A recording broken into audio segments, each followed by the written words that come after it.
Assalamualaikum warahmatullahi wabarakatuh. Halo, apa kabar? Ketemu dengan saya Tebrio. Di video kali ini, kita akan membahas tentang salah satu tokoh pendidikan yang sangat berpengaruh di dunia ini, terutama di bidang kedokteran atau medis.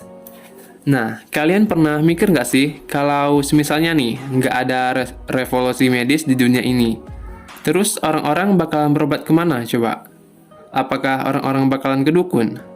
Nah, jadi di video ini gue bakalan cerita tentang orang yang sangat berpengaruh soal ilmu kedokteran di dunia ini, Bapak Kedokteran Modern, Abu Ali Al-Husain bin Abdullah bin Sina alias Ibnu Sina. Jadi, sebelum masuk ke inti video, kita cerita dulu nih biografi Ibnu Sina ya. Ibnu Sina bernama lengkap Abu Ali Al-Husain bin Abdullah bin Sina.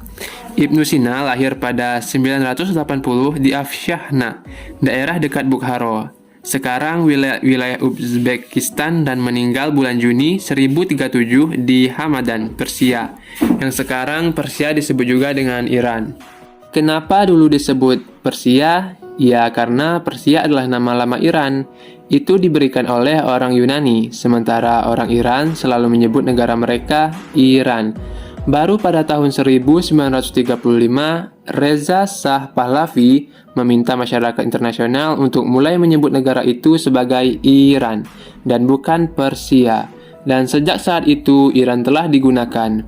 Walaupun ada beberapa yang masih lebih mengenalnya dengan nama Persia. Dia adalah pengarang dari 450 buku. Nah, bayangin tuh, 450 buku yang dia karang. Pada beberapa pokok bahasan besar, banyak diantaranya memusatkan pada filosofi dan kedokteran. George Sarton menyebut Ibnu Sina ilmuwan yang paling terkenal dari Islam dan salah satu yang paling terkenal pada semua bidang, tempat, dan waktu. Karyanya yang paling terkenal adalah Kitab Penyembuhan dan Konun Kedokteran atau Al-Qanun fi At-Tibb. Pada masa itu, Ibnu Sina memiliki akses untuk belajar di perpustakaan besar di wilayah Balkh, Khwarezmia, Jorgan, kota Rey, kota Isfahan, dan Hamadan. Selain fasilitas perpustakaan besar yang memiliki banyak koleksi buku-buku, pada masa itu hidup pula beberapa ilmuwan muslim seperti Abu Raihan Al-Biruni, seorang astronom terkenal, Aruzi Samarkandi, Abu Nas Mansur, seorang matematikawan terkenal dan sangat teliti, Abu Al-Khair Kamar, seorang fisikawan dan ilmuwan terkenal lainnya. Jadi, selain membaca buku-buku, ia juga mendapatkan ilmu dari ilmuwan-ilmuwan terdahulunya. Nah, dari situlah makin banyak ilmu-ilmu yang ia dapat, apalagi emang orangnya yang udah cerdas dan pintar. Ibnu Sina dikenal juga sebagai Avicenna. Di dunia barat adalah seorang ilmuwan, dokter, dan juga filsuf, kelahiran Persia, yang sekarang Persia itu disebut juga dengan Iran. Nah, bayangin tuh, udah seorang dokter, ilmuwan, filsuf pula. Jadi yang jadi pertanyaannya, apa itu filsuf? Atau siapa itu filsuf? Apa dasar seseorang dapat disebut filsuf? Nah, dalam sejarah intelektual umat manusia, sebutan filsuf hanya disematkan kepada orang-orang yang pemikirannya mempunyai nilai filosofis dan layak dikaji secara filsafati. Mempunyai nilai filosofis dan layak dikaji secara filsafati berarti pemikiran seseorang itu menjawab pertanyaan tentang setidaknya 3 aspek yang menjadi ciri dalam filsafat: ontologis, epistemologis, dan aksiologis. Nah, apa sih menurut kalian pendidikan itu?